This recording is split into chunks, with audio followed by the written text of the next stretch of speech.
نظریات پردے کی مخالفت جن وجوہ سے کی جاتی ہے وہ محض سلبی نوعیت ہی کے نہیں ہیں، بلکہ دراصل ایک ثبوتی و ایجابی بنیاد پر قائم ہیں۔ ان کی بنا صرف یہی نہیں ہے کہ لوگ عورت کے گھر میں رہنے اور نقاب کے ساتھ باہر نکلنے کو ناروا قید سمجھتے ہیں اور بس اسے مٹا دینا چاہتے ہیں۔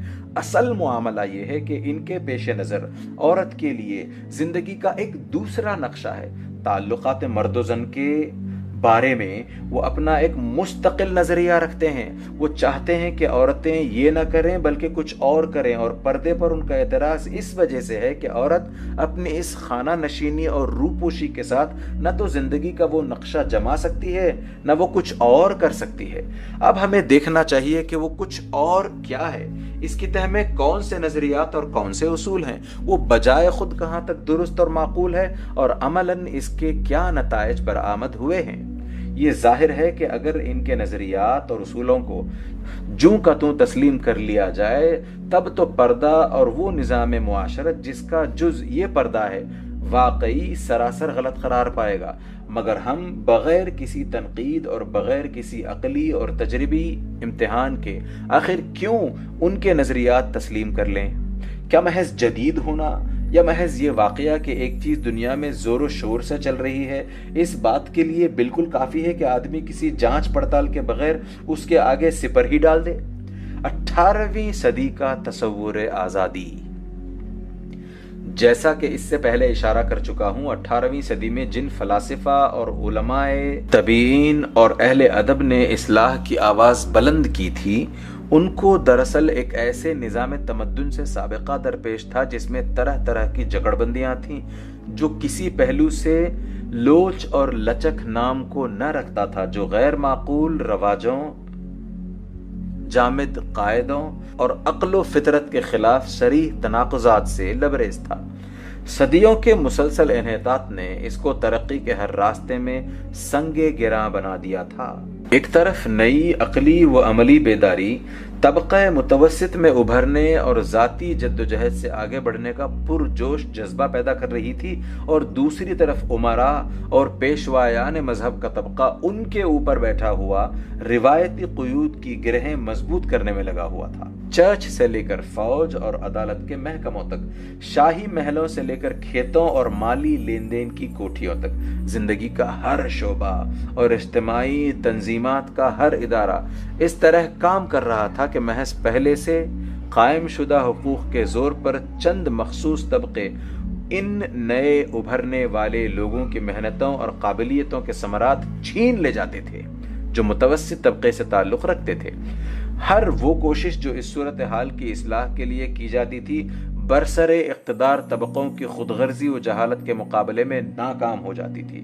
ان وجوہ سے اصلاح و تغیر کا مطالبہ کرنے والوں میں روز بروز اندھا انقلابی جوش پیدا ہوتا چلا گیا، یہاں تک کہ بالآخر اس پورے اجتماعی نظام اور اس کے ہر شعبے اور ہر جز کے خلاف بغاوت کا جذبہ پھیل گیا، اور شخصی آزادی کا ایک ایسا انتہا پسندانہ نظریہ مقبول عام ہوا جس کا مقصد سوسائٹی کے مقابلے میں فرد کو حریت تامہ اور اباحت مطلقہ عطا کر دینا تھا۔ کہا جانے لگا کہ فرد کو پوری خود مختاری کے ساتھ اپنی مرضی کے مطابق ہر وہ کام کرنے کا حق ہونا چاہیے جو اس کو پسند آئے، اور ہر اس کام سے باز رہنے کی آزادی حاصل ہونی چاہیے جو اسے پسند نہ آئے۔ سوسائٹی کو اس کی انفرادی آزادی چھین لینے کا کوئی حق نہیں۔ حکومت کا فرض صرف یہ ہے کہ افراد کی اس آزادی عمل کو محفوظ رکھے، اور اجتماعی ادارات صرف اس لیے ہونے چاہیے کہ مرد کو اس کے مقاصد حاصل کرنے میں مدد دیں۔ آزادی کا یہ مبالغہ آمیز تصور، جو دراصل ایک ظالمانہ اجتماعی نظام کے خلاف غصے کا نتیجہ تھا، اپنے اندر ایک بڑے اور عظیم تر فساد کے جراثیم رکھتا تھا۔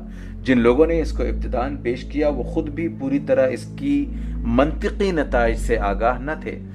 شاید ان کی روح کانپ اٹھتی اگر ان کے سامنے وہ نتائج متمثل ہو کر آ جاتے جن پر ایسی بے قید اباحت اور ایسی خود سرانہ انفرادیت لازماً منتہی ہونے والی تھی۔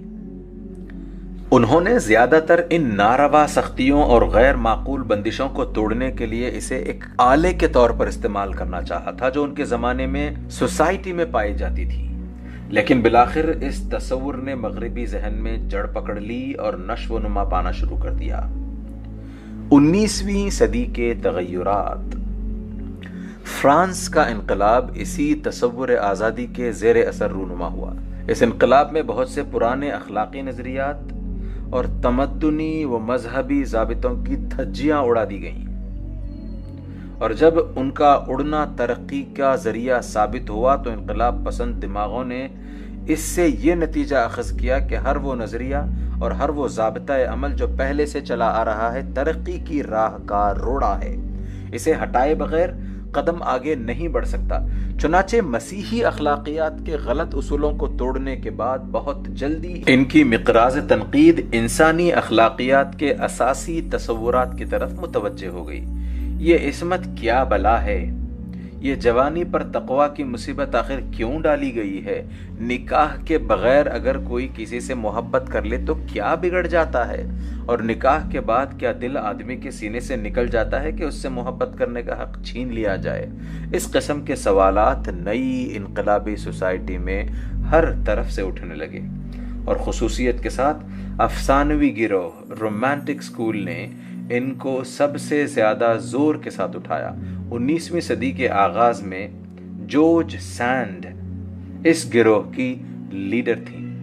اس عورت نے خود ان تمام اخلاقی اصولوں کو توڑا جن پر ہمیشہ سے انسانی شرافت اور خصوصاً عورت کی عزت کا مدار رہا ہے۔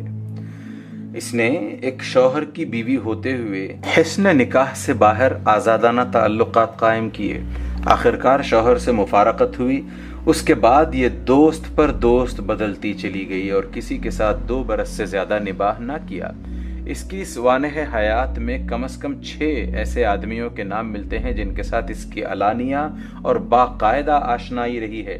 اس کے انہی دوستوں میں سے ایک نے اس کی تعریف ان الفاظ میں کی ہے: جورج سینڈ پہلے ایک پروانے کو پکڑتی ہے اور اسے پھولوں کے پنجرے میں قید کرتی ہے۔ یہ اس کی محبت کا دور ہوتا ہے، پھر وہ اپنے پن سے اس کو چبھونا شروع کرتی ہے اور اس کے پھڑپھڑانے سے لطف اٹھاتی ہے۔ یہ اس کی سرد مہری کا دور ہوتا ہے، اور دیر یا سویر یہ دور بھی ضرور آتا ہے۔ پھر وہ اس کے پر نوچ کر اور اس کا تجزیہ کر کے اسے ان پروانوں کے ذخیرے میں شامل کر لیتی ہے جن سے وہ اپنے ناولوں کے لیے ہیرو کا کام لیا کرتی ہے۔ فرانسیسی شاعر الفریڈ مسے بھی اسی کے عشاق میں سے تھا، اور آخرکار وہ اس کی بے وفائیوں سے اس قدر دل شکستہ ہوا کہ مرتے وقت اس نے وصیت کی کہ جورج سینڈ اس کے جنازے پر نہ آنے پائے۔ یہ تھا اس عورت کا ذاتی کیریکٹر جو کم و بیش 30 سال تک اپنی شاداب تحریروں سے فرانس کی نوخیز نسلوں پر گہرا اثر ڈالتی رہی۔ اپنی ناول لیلیا میں وہ لیلیا کی طرف سے اسٹینو کو لکھتی ہے: جس قدر زیادہ مجھے دنیا کو دیکھنے کا موقع ملتا ہے میں محسوس کرتی جاتی ہوں کہ محبت کے متعلق ہمارے نوجوانوں کے خیالات کتنے غلط ہیں۔ یہ خیال غلط ہے کہ محبت ایک ہی سے ہونی چاہیے اور اس کے دل پر پورا قبضہ ہونا چاہیے اور وہ ہمیشہ کے لیے ہونی چاہیے۔ بلا شبہ تمام مختلف خیالات کو گوارا کرنا چاہیے۔ میں یہ ماننے کے لیے تیار ہوں کہ بعض خاص روحوں کو ازدواجی زندگی میں وفادار رہنے کا حق ہے، مگر اکثریت کچھ دوسری ضروریات اور کچھ دوسری قابلیتیں رکھتی ہے۔ اس کے لیے ضرورت ہے کہ طرفین ایک دوسرے کو آزادی دیں، باہمی رواداری سے کام لیں اور اس خود غرضی کو دل سے نکال دیں جس کی وجہ سے رشک و رقابت کے جذبات پیدا ہوتے ہیں۔ تمام محبتیں صحیح ہیں، خواہ وہ تیز و تند ہوں یا پرسکون، شہوانی ہوں یا روحانی، پائیدار ہوں یا تغیر پذیر، لوگوں کو خودکشی کی طرف لے جائیں یا لطف و مسرت کی طرف۔ اپنے ایک دوسرے ناول ژاک میں وہ اس شوہر کا کیریکٹر پیش کرتی ہے جو اس کے نزدیک شوہریت کا بہترین نمونہ ہو سکتا تھا۔ اس کے ہیرو ژاک کی بیوی اپنے آپ کو ایک غیر مرد کی آغوش میں ڈال دیتی ہے، مگر فراخ دل شوہر اس سے نفرت نہیں کرتا، اور نفرت نہ کرنے کی وجہ یہ بیان کرتا ہے کہ جو پھول میرے بجائے کسی اور کو خوشبو دینا چاہتا ہے مجھے کیا حق ہے کہ اسے پاؤں تلے روند ڈالوں۔ آگے چل کر اسی ناول میں وہ ژاک کی زبان سے یہ خیالات ظاہر کرتی ہے: میں نے اپنی رائے نہیں بدلی، میں نے سوسائٹی سے صلح نہیں کی، میری رائے میں نکاح تمام اجتماعی طریقوں میں وہ انتہائی وحشیانہ طریقہ ہے جس کا تصور کیا جا سکتا ہے۔ مجھے یقین ہے کہ آخرکار یہ طریقہ موقوف ہو جائے گا۔ اگر نسل انسانی نے انصاف اور عقل کی طرف کوئی واقعی ترقی کی پھر اس کی جگہ ایک دوسرا طریقہ لے گا جو نکاح سے کم مقدس نہ ہوگا مگر اس سے زیادہ انسانی طریقہ ہوگا۔ اس وقت انسانی نسل ایسے مردوں اور عورتوں سے آگے چلے گی جو کبھی ایک دوسرے کی آزادی پر کوئی پابندی عائد نہ کریں گے۔ فی الحال تو مرد اتنے خود غرض ہیں اور عورتیں اتنی بزدل ہیں کہ ان میں سے کوئی بھی موجودہ قانون سے زیادہ شریفانہ قانون کا مطالبہ نہیں کرتا۔ ہاں، جن میں ضمیر اور نیکی کا فقدان ہے ان کو تو بھاری زنجیروں میں جکڑا ہی جانا چاہیے۔ یہ وہ خیالات ہیں جو 1833 عیسوی اور اس کے لگ بھگ زمانے میں ظاہر کیے گئے تھے۔ جارج سینڈ صرف اسی حد تک جا سکی، اس تخیل کو آخری منطقی نتائج تک پہنچانے کی اسے بھی ہمت نہ ہوئی۔ بئیں ہمہ آزاد خیالی اور روشن دماغی پرانے روایتی اخلاق کی تاریکی پھر بھی کچھ نہ کچھ اس کے دماغ میں موجود تھی۔ اس کے 30-35 سال بعد فرانس میں ڈرامہ نویسوں، ادیبوں اور اخلاقی فلسفیوں کا ایک دوسرا لشکر نمودار ہوا جس کے سر خیل الیگزینڈر ڈومس اور الفریڈ نوکھے تھے۔ ان لوگوں نے سارا زور اس خیال کی اشاعت پر صرف کیا کہ آزادی اور لطف زندگی بجائے خود انسان کا پیدائشی حق ہے، اور اس حق پر ضوابط اخلاق و تمدن کی جکڑ بندیاں لگانا فرد پر سوسائٹی کا ظلم ہے۔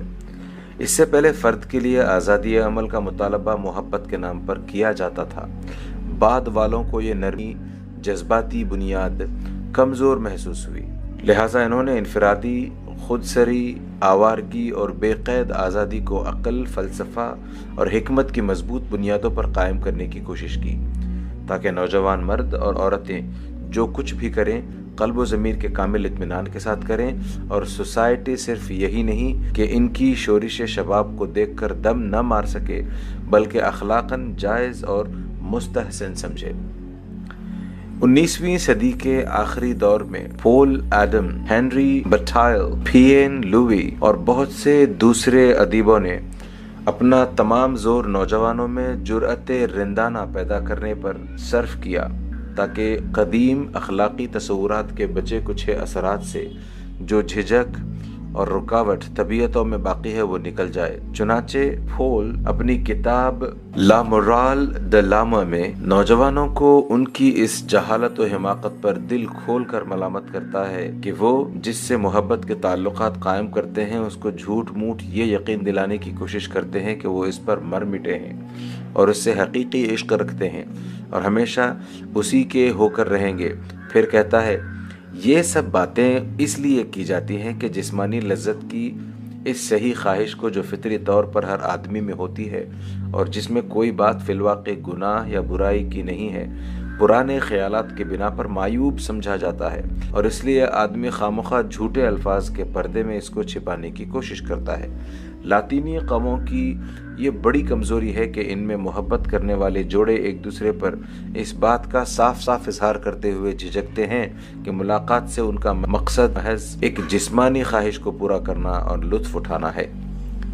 اور اس کے بعد نوجوانوں کو مشورہ دیتا ہے، شائستہ اور معقول انسان بنو، اپنی خواہشات اور لذت کے خادموں کو اپنا معبود نہ بنا لو۔ نادان ہے وہ جو محبت کا مندر تعمیر کر کے اس میں ایک ہی بت کا پجاری بن کر بیٹھ جاتا ہے۔ لطف کی ہر گھڑی میں ایک نئے مہمان کا انتخاب کرنا چاہیے۔ پیین لوئی نے ان سب سے 4 قدم آگے بڑھ کر پورے زور کے ساتھ اس بات کا اعلان کیا کہ اخلاق کی بندشیں دراصل انسانی ذہن اور دماغی قوتوں کے نشو و نما میں حائل ہوتی ہیں۔ جب تک ان کو بالکل نہ توڑ دیا جائے اور انسان پوری آزادی کے ساتھ جسمانی لذت سے متمتع نہ ہو، کوئی عقلی و عملی اور مادی و روحانی ارتقاء ممکن ہی نہیں ہے۔ اپنی کتاب ایفروڈائٹ میں وہ نہایت شد و مد کے ساتھ یہ بات ثابت کرنے کی کوشش کرتا ہے کہ بابل، اسکندریہ، ایتھنز، روم، وینس اور تمدن و تہذیب کے تمام دوسرے مرکزوں کی بہار اور عروج و شباب کا زمانہ وہ تھا جو وہاں رندی، آوارگی اور نفس پرستی پورے زور پر تھی، مگر جب وہاں اخلاقی اور قانونی بندشیں انسانی خواہشات پر عائد ہوئیں تو خواہشات کے ساتھ ساتھ آدمی کی روح بھی انہی بندشوں میں جکڑ گئی۔ یہ پیین لوئی وہ شخص ہے جو اپنے عہد میں فرانس کا نامور ادیب، صاحب طرز، انشاء پرداز اور ادب کے ایک مستقل اسکول کا رہنما تھا۔ اس کی جلوت میں افسانہ نگاروں، ڈرامہ نویسوں اور اخلاقی مسائل پر لکھنے والوں کا ایک لشکر تھا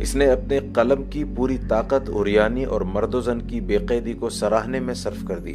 اپنی اس کتاب ایفروڈائٹ میں وہ یونان کے اس دور کی حمد و ثنا کرتا ہے۔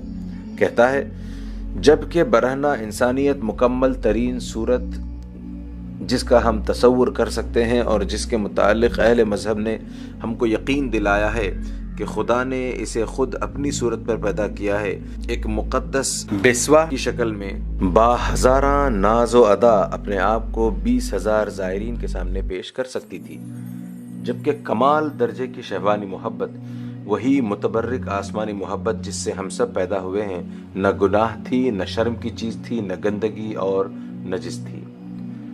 حد یہ ہے کہ تمام شاعرانہ پردوں کو ہٹا کر اس نے صاف الفاظ میں یہاں تک کہہ دیا کہ ہم کو نہایت پرزور اخلاقی تعلیم کے ذریعے سے اس مکروہ خیال کا استیصال کر دینا چاہیے کہ عورت کا ماں ہونا کسی حال میں شرمناک، ناجائز، ذلیل اور پایہ شرف و عزت سے گرا ہوا بھی ہوتا ہے۔ 20ویں صدی کی ترقیات۔ 19ویں صدی میں خیالات کی ترقی یہاں تک پہنچ چکی تھی۔ 20ویں صدی کے آغاز میں نئے شاہباز فضا میں نمودار ہوتے ہیں جو اپنے پیش رواؤں سے بھی اونچے اڑنے کی کوشش کرتے ہیں۔ 1908 میں پیئر وولف، گیسٹن لیرو، ان دونوں کا ایک ڈرامہ جس میں دو لڑکیاں اپنے جوان بھائی کے سامنے اپنے باپ سے اس مسئلے پر بحث کرتے نظر آتی ہیں کہ انہیں آزادانہ محبت کرنے کا حق ہے، اور یہ کہ دل لگی کے بغیر زندگی گزارنا ایک نوجوان لڑکی کے لیے کس قدر المناک ہوتا ہے۔ ایک صاحبزادی کو بوڑھا باپ اس بات پر ملامت کرتا ہے کہ وہ ایک نوجوان سے ناجائز تعلقات رکھتی ہے۔ اس کے جواب میں صاحبزادی فرماتی ہیں، میں تمہیں کیسے سمجھاؤں؟ تم نے کبھی یہ سمجھا ہی نہیں کہ کسی شخص کو کسی لڑکی سے، خواہ وہ اس کی بہن ہو یا بیٹی، یہ مطالبہ کرنے کا حق ہی نہیں ہے کہ وہ محبت کیے بغیر بوڑھی ہو جائے۔ جنگ عظیم نے اس آزادی کی تحریک کو اور زیادہ بڑھایا، بلکہ انتہائی مراتب تک پہنچا دیا۔ منع حمل کی تحریک کا اثر سب سے زیادہ فرانس پر ہوا تھا۔ مسلسل 40 سال سے فرانس کی شرح پیدائش گر رہی تھی۔ فرانس کے 87 اضلاع میں صرف 20 اضلاع ایسے تھے جن میں شرح پیدائش شرح اموات سے زیادہ تھی، باقی 67 اضلاع میں اموات کی شرح پیدائش کی شرح سے بڑی ہوئی تھی۔ بعض اقطاع ملک کا تو یہ حال تھا کہ وہاں ہر 100 بچوں کی پیدائش کے مقابلے میں 130 تا 140 اور 160 تک اموات کی تعداد کا اوسط تھا۔ جنگ چھڑی تو عین اس وقت جبکہ فرانسیسی قوم کی موت اور زندگی کا مسئلہ درپیش تھا۔ فرانس کے مدبروں کو معلوم ہوا کہ قوم کی گود میں لڑنے کے قابل نوجوان بہت ہی کم ہیں۔ اگر اس وقت ان قلیل التعداد نوجوانوں کو پھینٹ چڑھا کر قومی زندگی کو محفوظ کر بھی لیا گیا تو دشمن کے دوسرے حملے میں بچ جانا محال ہوگا۔ اس احساس نے یکایک تمام فرانس میں شرح پیدائش بڑھانے کا جنون پیدا کر دیا، اور ہر طرف سے مصنفوں نے، اخبار نویسوں نے، خطیبوں نے، اور حد یہ ہے کہ سنجیدہ علماء اور اہل سیاست تک نے ہم زبان ہو کر پکارنا شروع کیا کہ بچے جنو اور جناؤ، نکاح کے رسمی قیود کی کچھ پرواہ نہ کرو۔ ہر وہ کنواری لڑکی اور بیوہ جو وطن کے لیے اپنے رحم کو رضاکارانہ پیش کرتی ہے، ملامت کی نہیں، عزت کی مستحق ہے۔ اس زمانے میں آزادی پسند حضرات کو قدرتی شے مل گئی، اس لیے انہوں نے وقت کو سازگار دیکھ کر وہ سارے ہی نظریات پھیلا دیے جو شیطان کی زنبیل میں بچے کچھ رہ گئے تھے۔ اس زمانے میں ایک ممتاز جریدہ نگار جو لا لیون ریپبلکن کا ایڈیٹر تھا، اس سوال پر بحث کرتے ہوئے کہ زنا بالجبر آخر کیوں جرم ہے، یوں اظہار خیال کرتا ہے۔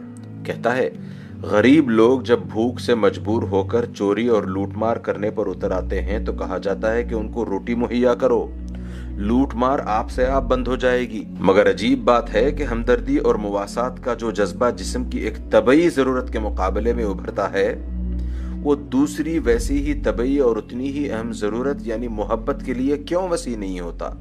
جس طرح چوری عموماً بھوک کی شدت کا نتیجہ ہوتی ہے، اسی طرح وہ چیز جس کا نتیجہ زنا بالجبر اور بسا اوقات قتل ہے، اس ضرورت کے شدید تقاضے سے واقع ہوتی ہے جو بھوک اور پیاس سے کچھ کم طبعی نہیں ہے۔ ایک تندرست آدمی جو توانا اور نوجوان ہو اپنی شہوت کو روک نہیں سکتا، جس طرح وہ اپنی بھوک کو اس وعدے پر ملتوی نہیں کر سکتا کہ آئندہ ہفتہ روٹی مل جائے گی۔ ہمارے شہروں میں جہاں سب کچھ بافراط موجود ہے، ایک جوان آدمی کی شہوانی فاقہ کشی بھی اتنی ہی افسوسناک ہے جتنی کہ مفلس آدمی کی شکمی فاقہ کشی۔ جس طرح بھوکوں کو روٹی مفت تقسیم کی جاتی ہے، اسی طرح دوسری قسم کی بھوک سے جو لوگ مر رہے ہیں ان کے لیے بھی ہمیں کوئی انتظام کرنا چاہیے۔ بس اتنا اور سمجھ لیجئے کہ یہ کوئی مزاحیہ مضمون نہ تھا، پوری سنجیدگی کے ساتھ لکھا گیا تھا اور سنجیدگی ہی کے ساتھ فرانس میں پڑھا بھی گیا۔ اسی دور میں پیرس کی فیکلٹی آف میڈیسن نے ایک فاضل ڈاکٹر کا مقالہ ڈاکٹریٹ کی ڈگری عطا کرنے کے لیے پسند کیا اور اپنے سرکاری جریدے میں اسے شائع کیا، جس میں ذیل کے چند فقرے بھی پائے جاتے ہیں۔